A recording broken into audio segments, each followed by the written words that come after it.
बांट दिया इस धरती को, क्या चांद सितारों का होगा। उन नदियों को कुछ नाम दिया, बहती धारों का क्या होगा। शिव की गंगा भी पानी है, आबे जमजम भी पानी है। मुल्ला भी पिए, पंडित भी पिए, पानी का मजहब क्या होगा। इन फिरका परस्तों से पूछो, क्या सूरज नया उगाओगे। एक हवा में सांस है सबकी, क्या हवा भी नहीं चलाओगे। नस्लों का करे जो बंटवारा, रहबर वो कौम का ढोंगी है। क्या खुदा ने मंदिर तोड़ा था या राम ने मस्जिद तोड़ी है। नमस्कार, मैं आकाश आहूजा। दोस्तों, आज मैं हूं शहर के एक युवा समाज सेवी जो कि भाजपा की पार्टी लाइन फॉलो करते हैं, सुशील गावा के साथ। किसी परिचय के मोहताज नहीं है। एक शेर उनके बारे में भी अर्ज करूंगा, लेकिन पहले दो लाइन बोल दूं।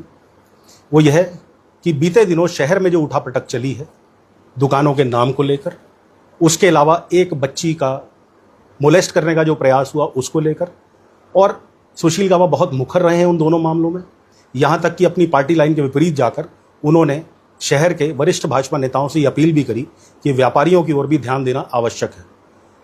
तो एक ऐसी आवाज़ जो समाज के लिए उठती है, पार्टी से इतर भी सोचती है। ऐसा नहीं कि पार्टी अगर गलत कर रही है तो गलत को भी सही कहेंगे। और इनका इतिहास भी थोड़ा सा बता दूं कि जब कांग्रेस में थे, इससे पूर्व कांग्रेस में थे, तब भी कांग्रेस की नीतियों से अलग जाकर भी समाज की बात करते थे। अगर लगता था कांग्रेस के नेता कहीं शहर के हित में बात नहीं कर रहे हैं तो सबसे मुखर आवाज कांग्रेस में सुशील गावा की ही होती थी। तो वो जो शेर मैं कह रहा था वो यही है। सुशील जी को आपको नजर है ये शेर कि ये आदमी बहुत अच्छा होगा, शहर में इसके दुश्मन है। ये आदमी बहुत अच्छा होगा, शहर में इसके दुश्मन है, मेरी ही तरह ये भी तन्हा ही होगा। तो सबसे पहले स्वागत है सुशील भाई। और जो प्रेसिंग इशू है सबसे ज़्यादा शहर में जो चला है पिछले हफ्ते, कुछ तथाकथित संगठन आए जिन्होंने ये कहा कि नाम लिखे जाने चाहिए, इस तरीके से होना चाहिए काम, जबकि भारत का संविधान इस तरह की स्वतंत्रता हमें देता है कि हम दुकान किसी भी नाम से शुरू कर सकते हैं। क्या ऐसा लगता है कि भेदभाव की राजनीति आगे बढ़ रही है इस शहर में? देखिए, सबसे पहले तो आपका धन्यवाद, नमस्कार बड़े भाई, और आपके इस शो के सभी सुधीजन जो कि बहुत बड़ी संख्या में प्रबुद्ध और बुद्धिजीवी भी जुड़े हैं, मैं आप सभी को राम राम करता हूं, नमस्कार करता हूं। देखिए आकाश जी, निश्चित रूप से उस चीज का हमने खिलाफत की है, किसी भी तरीके से, किसी भी प्रकार से। क्योंकि अगर हम एक देश में बहुसंख्यक हैं तो 195 देशों में हम अल्पसंख्यक हैं। ऐसे ही यदि एक क्षेत्र में एक जाति का या वर्ग का या धर्म का प्रभुत्व है तो कहीं ना कहीं इंडिया में इतनी डाइवर्सिटी है, इतनी विविधता है कि हम दूसरी जगह जाकर हम उन सब चीज़ों को एज इट इज़ फॉलो नहीं कर पाएंगे।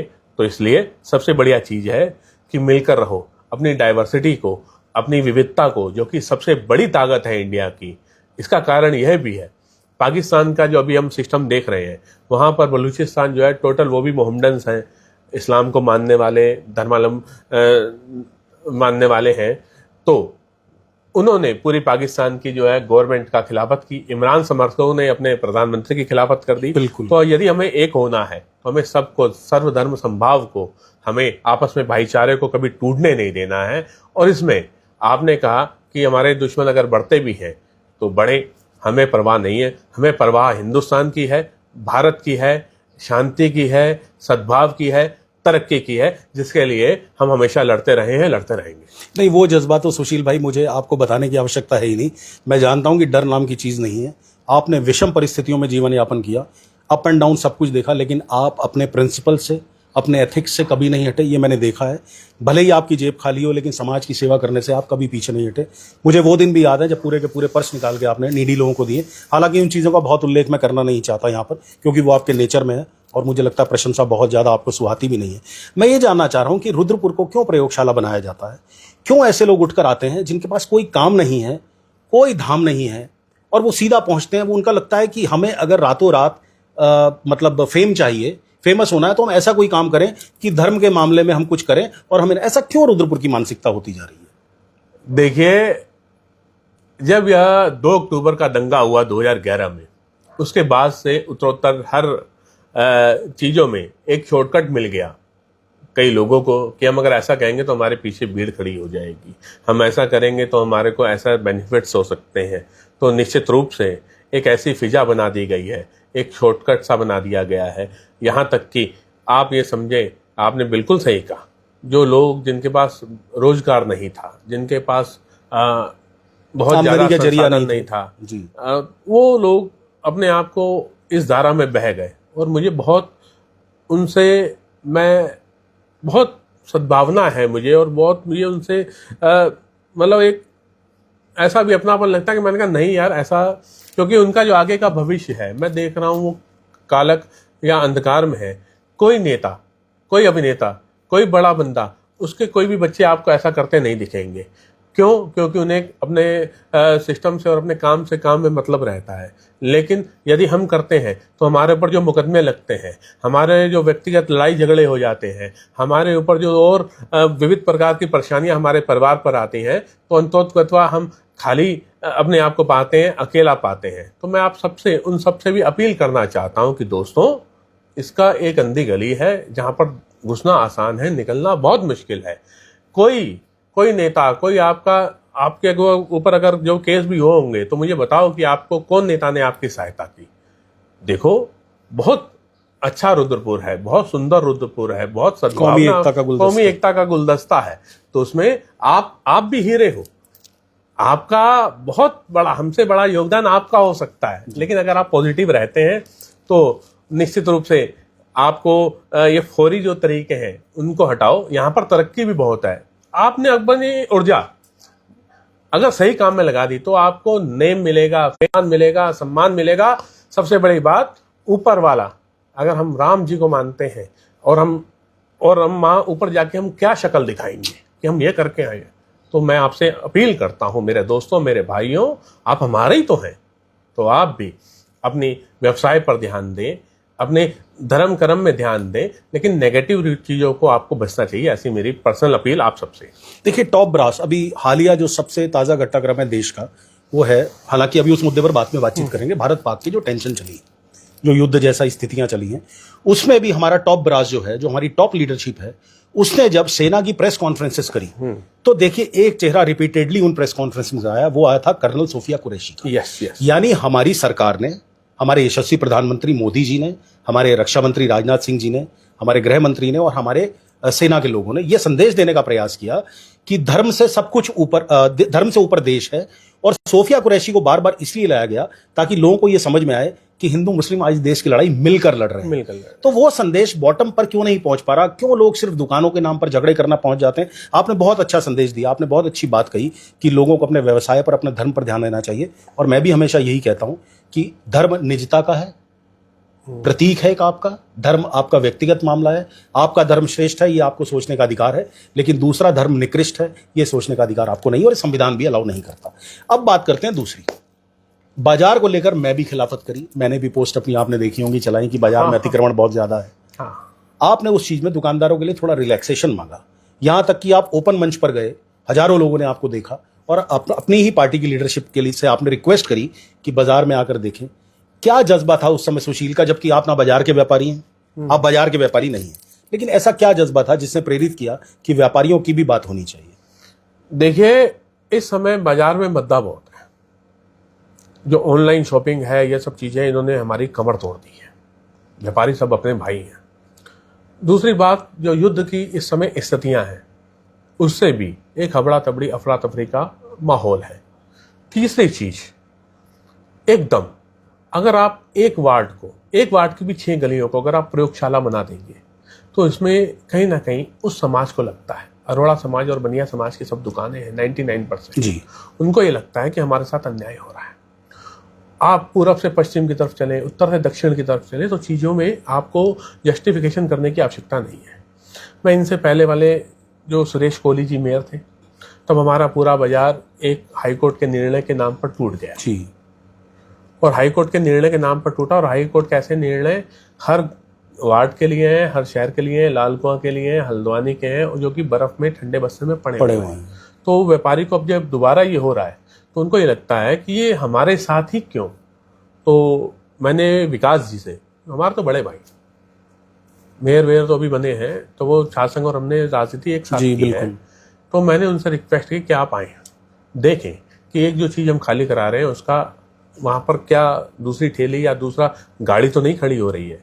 दूसरा मैंने उनसे जो ओपन रिक्वेस्ट की, खैर मैं उनसे अभी फ़ोन पे बात नहीं करूँगा क्योंकि मैंने इसको थोड़ा मैंने डीपली जानने का सोचा है। जी तो दूसरा मुझे लगता है कि उनको कहीं ना कहीं गलतफहमी और गलत फीडबैक दिया जा रहा है 4-6 लोगों के द्वारा, जिन लोगों का कोई इतिहास व्यापारी समाज के हित में नहीं है, किसी आंदोलन में नहीं है, किसी चीज़ में नहीं है। वो चाहते हैं कि मेयर साहब जो भी जीतें हमारी दुकान पर आकर बैठें, हमारी मूछें चौड़ी हो जाए, हमारी छाती चौड़ी हो जाए। और चूंकि मेयर साहब को इस काम के लिए लाने के लिए, अपनी दुकान पर लाने के लिए कुछ ना कुछ तो उनको धनिया पुदीना उनके फीडबैक देना पड़ेगा। तो फीडबैक में जल्दबाजी हो गई और उन्होंने जो फीडबैक दिया है तो मेयर साहब को मुझे लग रहा है कि फीडबैक थोड़ा सा गलत है। दूसरी बात, विकास जी को अभी हुए हैं मेरे ख्याल 3-4 महीने, 1 वर्ष का समय तो उनको मिलना चाहिए कि वो सब चीज़ों को समझें। ठीक। हमें भी मिलना चाहिए उनको भी कि वास्तव में प्रॉब्लम क्या है। जी।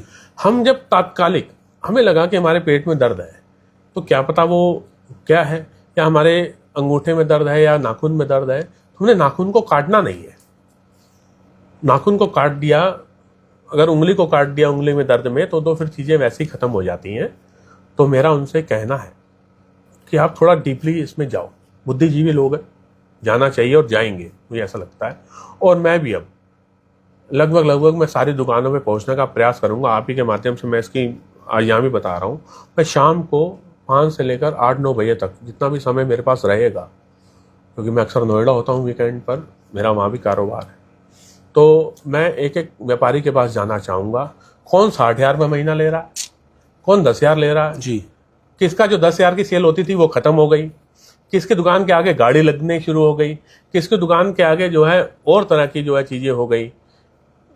इसके लिए कहूँगा, लेकिन एक बात और भी आपके माध्यम से कहना चाहूँगा कि ये शहर अपना है, इसे अपना मानना पड़ेगा और खाली शहर पर ही प्रयोगशाला नहीं होनी चाहिए।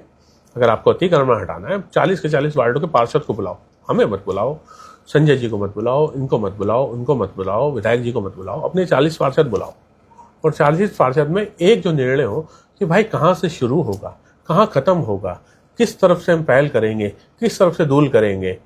और कोई मायकाला अगर आपको अगर रोक जाए तो नाम, फिर हम आपके साथ भी, हम तो वैसे भी आपके साथ नहीं, हो सकता है ये भी एक एक्सपेरिमेंट हो कि बाजार में ही सबसे ज्यादा विरोध होने का चांस होता है, बाजार में ही व्यापारी सबसे ज्यादा मुखर है। हो सकता है एक्सपेरिमेंट उन्होंने यहाँ से किया। एक प्रश्न मेरा और है साथ में कि इन्हीं में से व्यापारियों ने एक मीटिंग करी थी सिटी क्लब में इलेक्शन से पहले, जिसमें खुलेआम व्यापारियों ने यह कहा था कि पहली बार किसी व्यापारी को टिकट दिया गया है, क्योंकि देवभूमि व्यापार मंडल के नगराध्यक्ष रहे थे विकास शर्मा जी।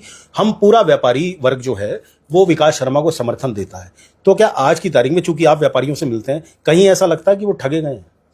देखिए, इसमें जो सबसे बड़ी बात है, पहले तो मैं कहूँ कि इसमें ये बाजार में विरोध होता है, तो बाजार में तो विरोध होता ही नहीं, बहुत कम होता है, अति पर होता है।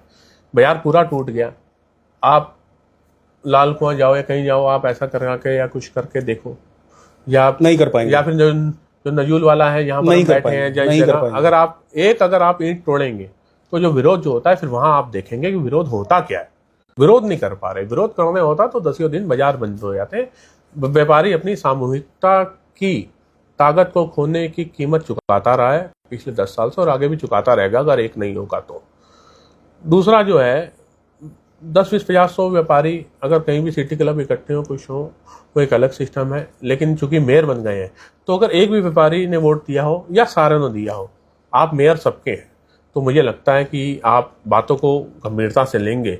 और जो 2-4 भाई हैं हमारे, जिन्होंने कोई आंदोलन कभी किया ही नहीं, जो अपनी सेटिंग से, गेटिंग से या किसी संगठन में ज़्यादा समय देकर आज ऊपर के पदों पर हैं, तो मुझे लगता है कि उनकी बातों की बजाय जो हाशिए पर और जो बिल्कुल जो है आखिरी पायदान का जो व्यापारी है, आपको उसकी बात सुननी चाहिए, वो आपके ज़्यादा मुफीद रहेगी।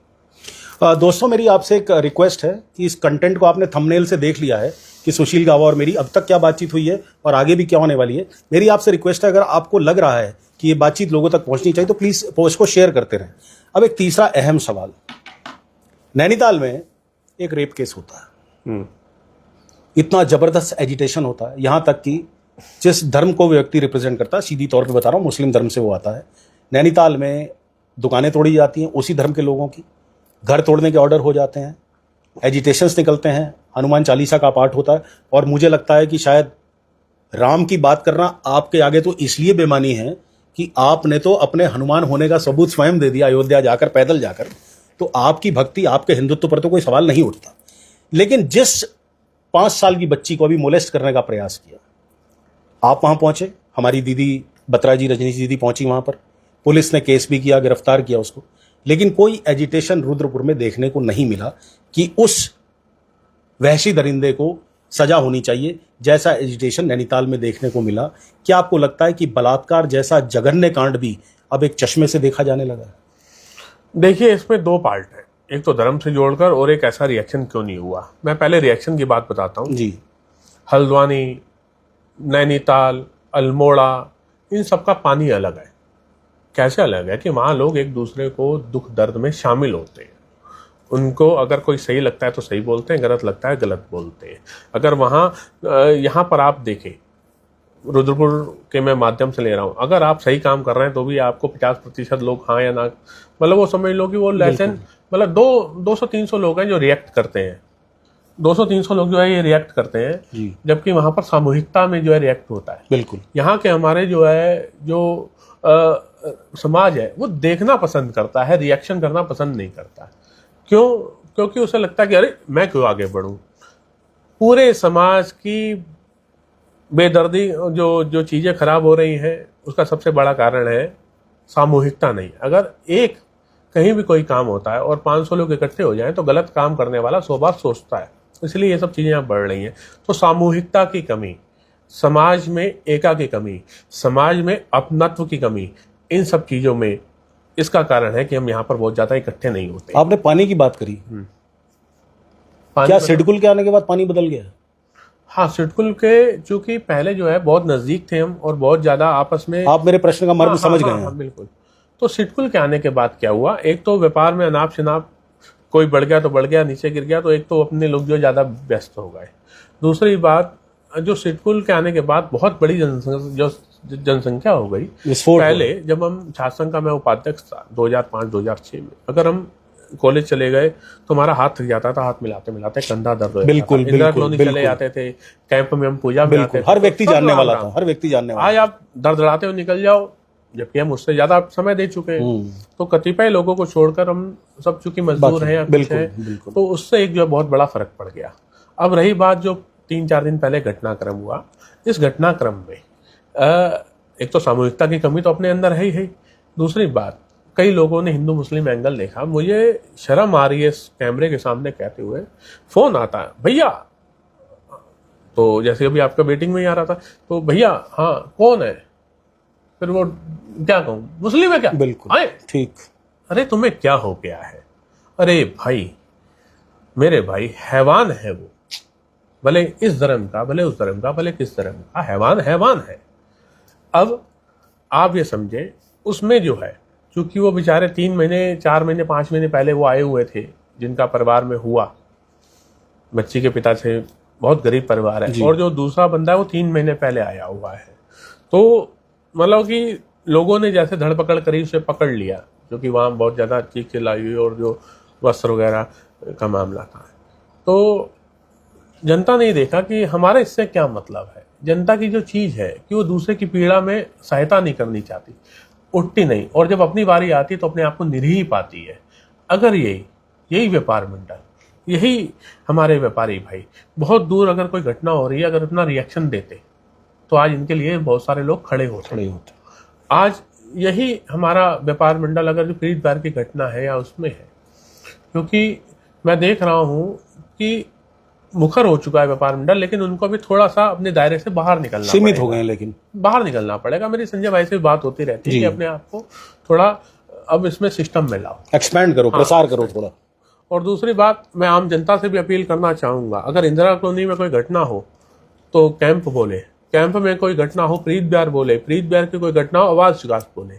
ऐसा रुद्रपुर हमें बनाना है। और मैं बिल्कुल आपके माध्यम से ये बात स्पष्ट कर रहा हूँ कि ये चीजें अब होंगी। क्योंकि अब आवश्यकता आविष्कार की जननी है। इन सब चीज़ों में कार्रवाई शुरू हो चुकी एक घटनाक्रम कल भी आया टाइम्स ऑफ इंडिया में, मैंने ही रिपोर्ट किया है। 7th और 8th क्लास की पढ़ने वाली बच्चियां, जिनकी मैं देखिए निष्ठा को उल्लंघन मैं कभी नहीं करता, और उनके को बॉक्सिंग ट्रेनर उनका एक था यस जो उन्हें मोलेस्ट करता था, वो मुकदमा दर्ज हुआ है पन्नगर में। पन्नगर लेकिन कोई आउटरेज नहीं है, सिर्फ इसलिए कि वो भी विधर्मी नहीं है, स्वधर्मी है इसलिए। देखिए, मैं तो पन्नगर के जो शिक्षित इतना लोग हैं, मैं तो उनकी शिक्षा पर लानत देता हूँ कि तुम काहे के पढ़े लिखे हो, तुम एक उसका विरोध नहीं कर पा रहे, तुम कुछ कर नहीं पा रहे हो, आप हमें बुलाओ, हम तो 1 मिनट में आने को तैयार हैं। क्योंकि वो खबर मुझे देर शाम को मिल पाई जी, नहीं तो मैं वहाँ भी जाता। और किसी भी कीमत पे कहीं भी अन्याय हो तो आपके माध्यम से मैं समाज को ये भी आश्वस्त कर रहा हूँ, कोई धर्म हो, हम भी खड़े रहेंगे और आप भी खड़े रहिए। और निश्चित रूप से वो सैंपल साइज बहुत, या वो लोग बहुत कम है जो हिंदू और मुस्लिम और ये सब चीज़ें देख रहे हैं। बड़ी मुश्किल से तो 200-500 होंगे पूरे रुद्रपुर में, और हम 5 लाख की आबादी है। तो हमें नहीं, लेकिन तालाब को तो गंदा करने के लिए एक मछली बहुत होती है। हमें उनके इशारों पर जो है नहीं नाचना है। हमने उनकी जो है प्रयोगशाला, जो हिंसा की प्रयोगशाला के अंदर हमें जो है अपना इस्तेमाल नहीं करने देना है। और निश्चित रूप से समाज अब एक होने जा रहा है। समाज को ये भी पता लग गया है कि अब एकता में ही, नहीं तो हिंदू मुस्लिम में और इन सब में फंसे रहे तो कहीं ना कहीं शोषण अब हमारा भी शुरू हो जाएगा। इस समाज के अंदर एक स्पष्ट मैसेज भी आ चुका है, खासतौर पर व्यापारियों के अंदर। बीते 4 दिन से, 22 अप्रैल से ही कहा जाए वैसे तो, 2025 जब पहलगाम का हमला हुआ, मैं भी कश्मीर गया, आपको पता ही है। पहलगाम से जाके मैंने तिरंगा फहराया, श्रीनगर से तिरंगा फहराया, पुलवामा में तिरंगा फहराया। एक जज्बा था मन में कि हम पाकिस्तान जैसे घटिया देश से डरने वाले नहीं हैं, आतंक से डरने वाले नहीं हैं।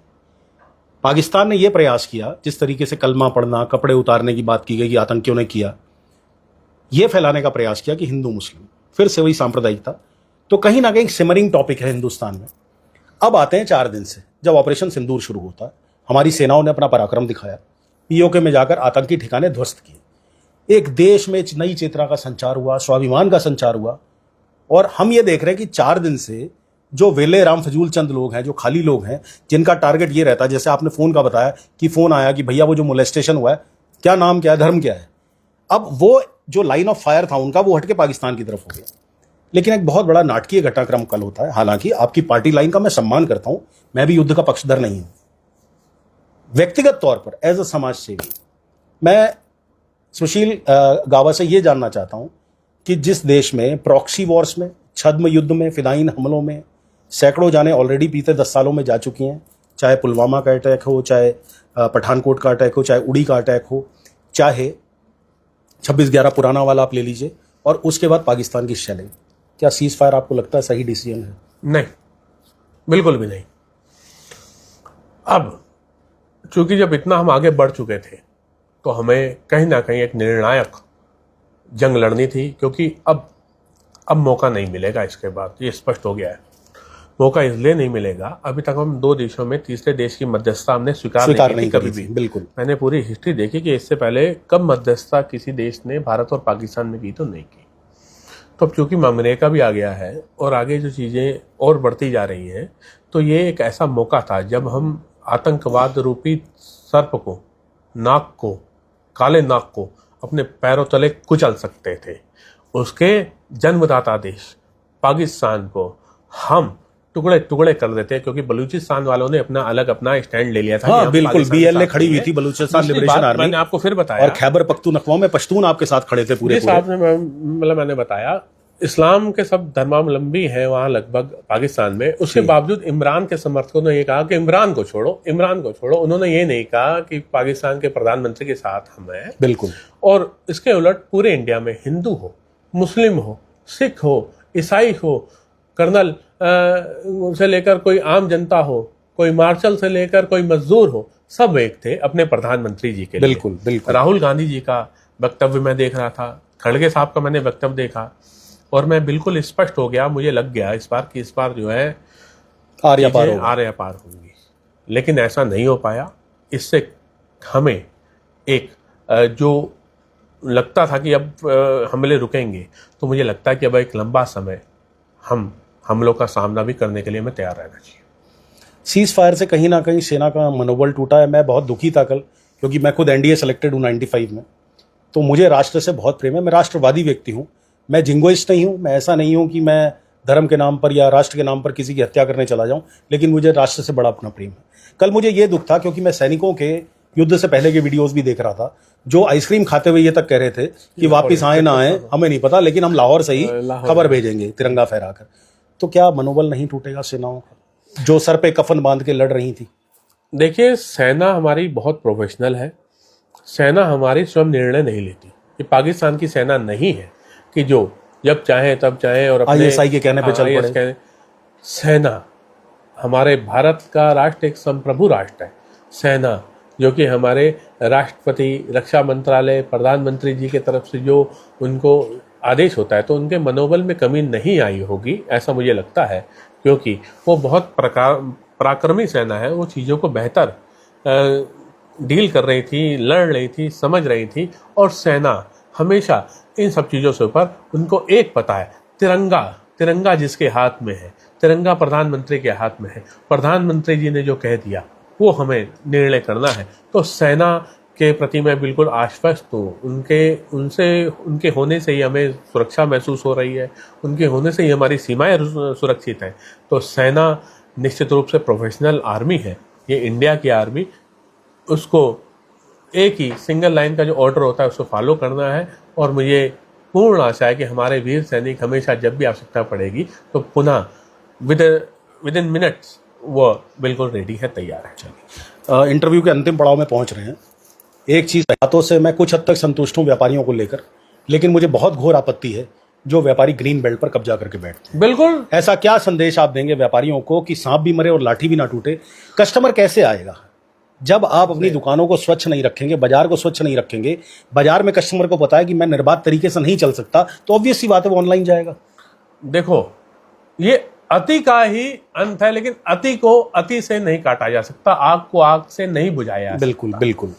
व्यापारी जो अतिक्रमणकारी है, पूरी जिन्होंने ग्रीन बेल्ट कब्जा कर ली है, काशीपुर बाईपास रोड हो, भले कहीं हो, भाई विकास शर्मा उठो और तोड़ दो, चलो। बिल्कुल। सबसे आगे मैं चलूंगा, आपके ऊपर फूलों की वर्षा करूंगा। एक चीज। दूसरी चीज, व्यापारी जब तक अपनी डमियां 8-8, 10-10 वहां तक नहीं रखेगा, मैं व्यापारियों को भी कहना चाहूंगा कि देखो भैया, तुमने भी अति कर रखी थी, पहले भी अति हुई थी। आगे छज्जा के ऊपर लेंटर के ऊपर फिर फिट्टीने आ गई, फिर आगे आ गई। तो पहले भी देखो, कहीं ना कहीं हमारी गलती अति का ही अंत हुआ था। और अब इस समय मैं व्यापारी भाइयों से कहूंगा कि आप फुटपाथ तक या जैसे भी आपको सिस्टम है वो बनाओ, लेकिन फिर मैं बता रहा हूँ, आग को आग से बुझाने की बजाय हमें एक सिस्टम बनाना पड़ेगा। पहले जो अतिक्रमण हटा, हमारी जो है विद्युत पोल वहीं के वहीं है, काशीपुर बाईपास। बिल्कुल बिल्कुल सही कह रहे हैं, सही कह रहे हैं। ट्रांसफार्मर तक ऑन रोड है। अरे जो ट्रांसफार्मर है, अभी हमारा जो लड़का जो मोबाइल का काम करता था मुकेश भाई के यहाँ, मुकेश ग्रोवर के यहाँ हो रहा था, जिसकी 3 लड़कियां थी, उनका 2 साल पहले एक्सीडेंट में डेथ हुआ। जो जहां पर इस समय समोसा मार्केट है, इस समय जी मैं समझ गया, जो गांधी पार्क के दूसरी तरफ जी सामने। तो वो रात को 1 बजे कहीं बर्थडे से आ रहा था, तो वो एकदम जैसे कि इधर से ट्रक आया तो उसे हवा लगी, ट्रक के नीचे भी नहीं आया। हो नीचे भी नहीं आया, वो सिर्फ हल्का हलवा में जो उससे टकराया पोल से, जो कि पोल बिल्कुल सड़क के इस तरफ है। अरे हम पोल हटाएं, हम जो पहले अतिक्रमण टूटा है पहले हम उसे सुलझा लें। आप एक तरफ से एक योजना 40 पार्षदों को लेकर बना दो। सबसे आगे आपको सबसे पहला जो हार पहनाएगा सुशील गाबा पहनाएगा। और मैं किसी भी कीमत पर कतई अतिक्रमण के खिलाफ हूँ, किसी को हक नहीं मनता। हाँ, फुटपाथ तक जहाँ तक हम उचित समझे, हम जो नई ठेलियाँ आ रही हैं, कुछ है या यातायात व्यवस्था सुधार सकते हैं।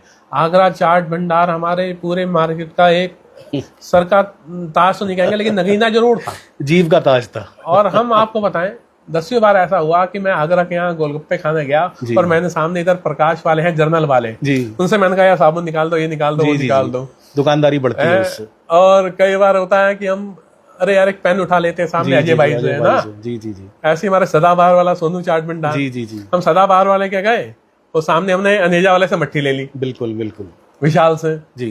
तो कई बार कारोबार बढ़ता है, बिल्कुल ठीक नहीं, हर एक को एक लाठी से नहीं आएगा, लेकिन सिस्टमैटिक जो 40-40, 50-50 साल से उचित काम कर रहे हैं, तो उनको संरक्षण देना, उनको सहयोग करना हमारा है। जिन्होंने अति कर रही है उनको आप कुचल लो, उनको आप तोड़ डालो, उनको आप कर दो। आप 40 वार्डों का एक योजना बनाएं और योजना बनाने के बाद एक तरफ से शुरू कर लें, हम आपके साथ। अंतिम सवाल, अंतिम संदेश आपसे चाहूंगा ये कहते हुए कि मैं इस समय प्रभु श्री राम के अनन्य भक्त सुशील के साथ, जो राम नाटक क्लब में भी मेरे भी पूज्य हैं, ईष्ट है मेरे, उनका रोल करते हैं, धर्म के नाम पर क्या संदेश लास्ट में देना चाहेंगे जो यूथ रुद्रपुर का रेडिकलाइज हो रहा है उसको? अब आपने हनुमान जी का जो है चरित्र सामने रखा है, तो मेरे सामने तो फिर जो है पूरी तस्वीर घूम गई जी। एक तस्वीर 5-7 साल से चल रही है, बहुत उग्र, ऐसे गुस्से में हनुमान जी की। हनुमान ऐसे नहीं है, मैं आपको आज यहीं से मैं बताना चाहता हूँ। हनुमान जी को कभी गुस्सा आया ही नहीं, एक पॉलिटिकल तस्वीर समझी जा सकती है। हनुमान जिनके दिल में बहुत नम्रता है, जो अथाह बलशाली होते हुए, अथाह ताकतवर होते हुए, जो आप ये समझें कि जिनकी ताकत के सामने कोई कुछ नहीं है, उन्होंने प्रभु रामचंद्र जी के अनन्य सेवक के रूप में उनकी सेवा ली। जिस हनुमान जी जब चाहते तब रावण का नाश कर दे, कुछ कर दे, लेकिन उन्होंने अपने राम का, अपने आराध्य देव स्वामी धर्म का पालन किया। उन्होंने कभी भी उनके दिल में कभी गुस्सा नहीं आया, लेश मात्र भी दूसरे के प्रति तो उनको कोई तभी कहा जाता है कि उन्होंने अपनी इंद्रियों जब हनुमान जी ने किसी से घृणा नहीं की, तो हम कौन, आप कौन? नहीं भाई नहीं, ये नहीं है। हाँ, एक बात मैं बता दूं, यदि कोई बंदा आपके धर्म को गलत कहे, बदतमीजी करे, आपके आराध्य देव को कुछ कहे, तो चट्टान की तरह, हनुमान जी की तरह हम उसका कठोर जवाब देंगे। ये भी आपको वादा है।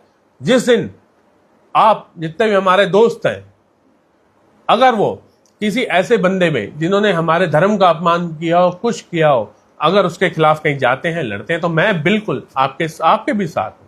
मैं अन्याय, कोई भी विधर्मी हो, यदि जैसे भी हो, अगर किसी को भी किसी के धर्म का अपमान करने का हक नहीं है, कतई हक नहीं है। यही तो हमें राम ने बताया, यही तो हमें हनुमान ने बताया। अरे इसी को तो, यही तो सब कृष्ण ने अर्जुन को संदेश दिया कि अब अपना भाई भी अगर गलत है तो उसका वध कर देंगे, लेकिन अगर कोई सही है तो वो दुश्मन भी दोस्त है।